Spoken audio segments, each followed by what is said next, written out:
Hola, ¿qué tal? Es un gusto estar de nuevo con ustedes. Mi nombre es Elías González y este es el blog Amanecer, blog de filosofía, mística, espiritualidad, movimientos sociales, psicología, religiones y otras cosas que vamos aquí platicando.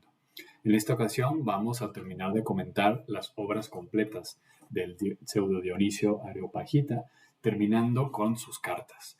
Hemos platicado y hemos conversado sobre sus obras, los nombres de Dios, jerarquía celeste, jerarquía eclesiástica, teología mística, y ahora vamos a comentar brevemente sus cartas.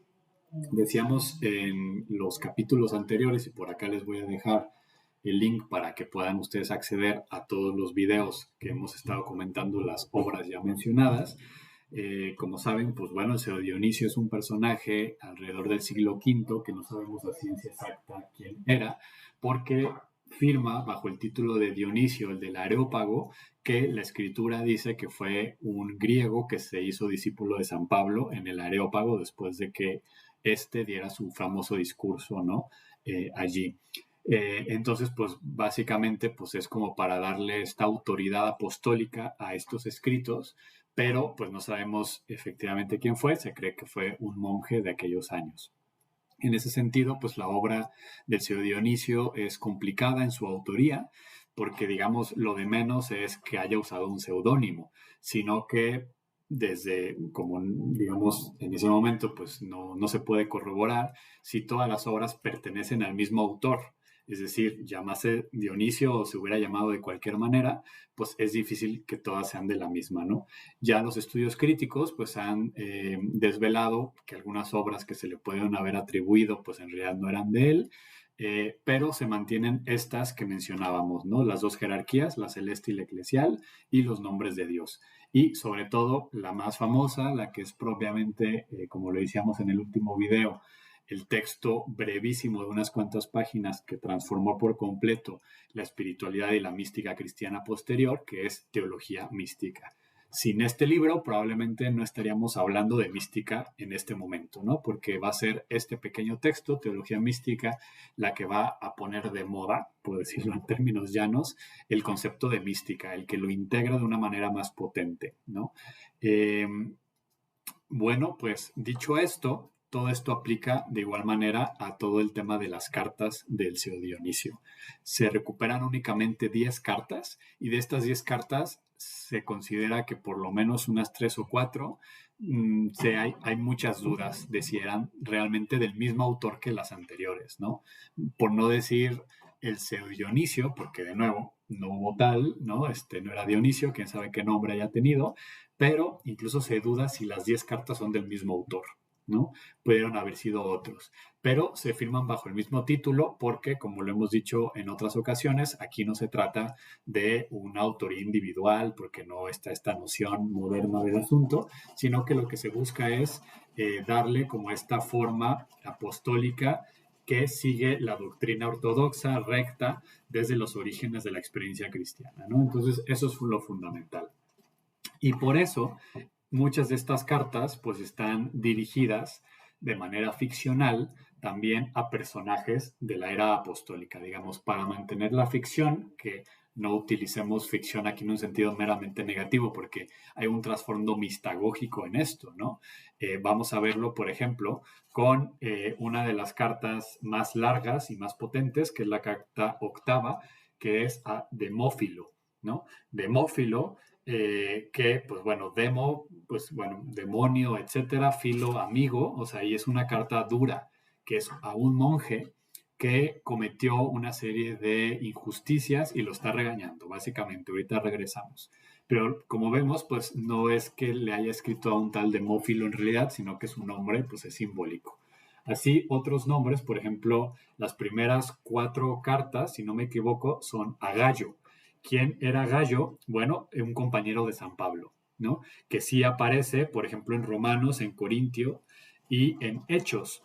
Entonces, este personaje que aparentemente pues sí fue histórico y que sí existió, pues este tal Pseudo Dionisio pues está hablándole, escribiéndole 4 cartas a este compañero de San Pablo, casi digamos como hermano, como él también un compañero, ambos discípulos de San Pablo. Hay a otros personajes, como la quinta, perdón, carta a Doroteo, diácono, que esto, digamos, pues sí, quizás haya tenido un significado anterior, pero aquí no tiene un significado directo. Sí, por ejemplo, a Sosipatro, él aparece en la carta a los romanos, ¿no? También de San Pablo, ¿no? A Policarpo, ¿no? Policarpo fue un obispo de Esmirna, que hoy es Turquía, y fue discípulo este tal Policarpo, que era un obispo, discípulo de San Juan Evangelista, ¿no? Entonces también de la era apostólica. Después viene la carta a Demófilo, que ya mencionábamos un poquito, ahorita regresamos, y digamos las últimas dos cartas, una es a Tito, ¿no? También obispo, y que fue compañero de San Pablo. De hecho, muchas de las cartas de San Pablo van a hablar de Tito. Incluso hay una carta de San Pablo a Tito, ¿no? Entonces también de alguna manera, pues como que ahí pone la autoridad que él se cartea y está hablando con todas estas autoridades. O sea, que las conversaciones que él está teniendo con esta gente no son conversaciones banales, no son cualquier cosa, sino que está hablando, pues básicamente con la base de la iglesia apostólica, ¿no? Los apóstoles, discípulos de Jesús y los discípulos de los apóstoles, ¿no? Y termina, pues nada más y nada menos, con una carta, la 10ª, a Juan, teólogo, apóstol y evangelista, ¿no? Cuando supuestamente, digamos, cuando Juan está en Patmos, ¿no? Que sabemos que Juan es el único de los apóstoles, a excepción de Judas, ¿no? O sea, de los 11 que quedan, es el único que no muere martirizado, ¿no? Sino que muere en una prisión, en el exilio, en la isla de Patmos, ya de viejo, ¿no? Eh, entonces, este es más o menos como un poco el esquema de a quién le dirige estas cartas. Pero más importante, digamos, que toda la pantalla, que repito, no lo decimos en un sentido negativo, es todo un esfuerzo mistagógico para transmitir las ideas y las experiencias dentro, digamos, de este mundo, ¿no? En donde no tiene importancia la autoría ni nada por el estilo, sino pues la autoridad de dónde viene, ¿no? Pero repito, más allá del esquema, pues también nos interesa mucho el contenido de las cartas. Entonces, vamos a ver un comentario breve de cada una de estas 10 cartas. La primera al monje Gallo, que ya decíamos, compañero de San Pablo, que aparece en varias cartas, es una carta que a mí me parece muy potente porque creo que las cartas a Gallo, yo me atrevería a decirlo así, las 4 cartas a Gallo, de alguna manera como que recopilan y resumen toda la enseñanza de la teología mística, ¿no? Que tiene que ver con el camino apofático, la negación, etcétera. Vuelven a aparecer los grandes conceptos del Sedio de Inicio. Así empieza, por ejemplo, la carta, la primera a Gallo, dice: la luz hace invisibles las tinieblas, y más aún la mucha luz. Los conocimientos hacen invisibles el no saber, y más aún los muchos conocimientos. Si tomas el no saber como trascendencia y no como privación, puedes decir esto con toda verdad. Y poquito más adelante dice: y si alguno al ver a Dios comprende lo que ve, no es a Dios mismo a quien ha visto, sino alguna de las cosas cognoscibles de él. Y el perfecto no saber en el mérito sentido, en el mejor sentido, es conocimiento de aquel que está por encima de todo lo que se puede conocer. Entonces, esta primera carta aquí ya nos está resumiendo todo lo expresado en la teología mística. Las luces de las criaturas nublan la luz de las tinieblas, ¿no? Y entonces necesitamos ir más allá de toda la información y toda la luz que nos dan las cosas creadas para llegar al Creador. ¿Cómo? Abstrayéndonos a través del no saber. Ir por el no saber, porque solo desde el no saber podemos llegar al conocimiento divino que está más allá de todo. Porque todo saber, por más sutil y sublime que sea, de las cosas de Dios, no es saber de Dios, sino saber de atributos o manifestaciones de lo divino, pero el saber de Dios puro solamente es a través del no conocimiento. Por ahí va también la segunda carta. En la tercera recupero, por ejemplo, unas líneas. Dice: pues es misterio incluso después de su revelación, o hablando con más propiedad, incluso en la revelación. Aquí se está refiriendo particularmente a la encarnación. Es como diciendo, a ver, la revelación que implicó la encarnación no agotó el misterio, sino que a veces hasta incrementa el misterio, ¿no? La encarnación es un misterio quizás más grande todavía. Dice, y este misterio de Jesús, la encarnación, efectivamente permanece oculto, y no hay palabras ni entendimiento alguno que lo descubran, sino que incluso si se habla de él permanece inefable, y aunque se lo quiera entender, queda incomprensible, ¿no? Está hablando de la encarnación. Por mismos lados, un poquito va en esto del Dios hombre, la cuarta carta a Gallo, ¿no? Entonces, estas primeras 4 cartas decíamos que es a Gallo. Para mí es como un resumen de esta teología mística, pero además ya le mete todo el ámbito de la encarnación, desmintiendo a muchos críticos del pseudo-Dionisio que lo consideran más neoplatónico que cristiano. Pero aquí vemos cómo pues está totalmente regado en la experiencia de la encarnación, ¿no? Quinta carta a Doroteo, algunas nociones que también de alguna manera le dan seguimiento a lo anterior. Dice, la tiniebla divina es luz inaccesible. Es ciertamente invisible debido a su deslumbrante claridad e inaccesible debido al desbordamiento de sus irradiaciones supraesenciales. Conoce esto mismo, que Dios está más allá de todas las cosas que puedan alcanzar los sentidos y la inteligencia. Es un poco más de lo mismo, ¿no? Aquí un poco esto de que lo tenebroso, o sea, la tiniebla de la luz divina no es por ausencia de luz, sino por exceso. Esto lo vamos a ver muy claramente en San Juan de la Cruz, cuando nos dice que la noche oscura no es oscura por ausencia de luz, sino por exceso de luz. Me salto hasta la carta séptima a Policarpo, obispo, que supuestamente pues, era este Policarpo, discípulo de San Juan Evangelista. Y solamente un par de frases. Dice, es pues inútil que el que difunde la verdad intente discutir con unos o con otros. Me ha parecido oportuno en primer lugar conocer la verdad y después, una vez que la haya conocido, conveniente hablar. Aquí está de alguna manera como, y esta es una carta más larga, las anteriores habían sido casi de un párrafo, 2 párrafos, estos son unas cuantas páginas. Aquí le está hablando a Policarpo, pues un poco instruyéndole de cómo pues se abstenga de discusiones estériles, porque a través de la discusión no se puede llegar a la verdad.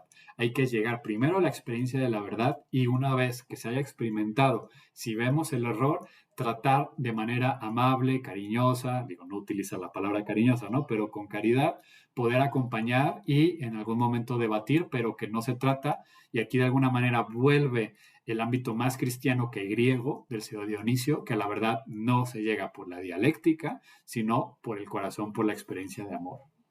Después a este monje Demófilo, que ya les decía que es la octava carta y que de alguna manera pues es un regaño, es un monje que está criticando a un sacerdote porque el sacerdote recibió para dar la comunión a una persona que abiertamente había cometido actos impuros, había pecado, no se dice exactamente qué, pero que era una persona que el monje consideró indigna de vivir los sacramentos, ¿no? El sacerdote se había compadecido y quería recibirlo y el monje se enojó tanto que pues básicamente le sapeó al sacerdote, se metió al santo de los santos, al altar, agarró todos los, digamos, hoy diríamos las hostias consagradas, en aquel momento pues era otra cosa, no exactamente igual, pero o sea, digamos, donde guardaban la forma consagrada ya, etcétera, y se los llevó a su casa para protegerlo, ¿no? Porque él estaba indignado de que una persona inmerecedora pudiera participar en todo esto, ¿no?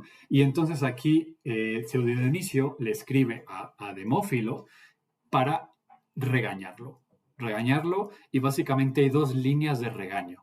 Uno primero le dice, a ver, siguiendo la jerarquía, a ti no te tocaba, ¿no? Tú eres de un orden inferior al sacerdote. Incluso si el sacerdote se equivoca, y esto hoy, a ver, nos suena como complicado por todos los abusos que han existido y cosas por el estilo, pero pues tiene su argumento, ¿no? Hay que intentarlo también captar desde su época.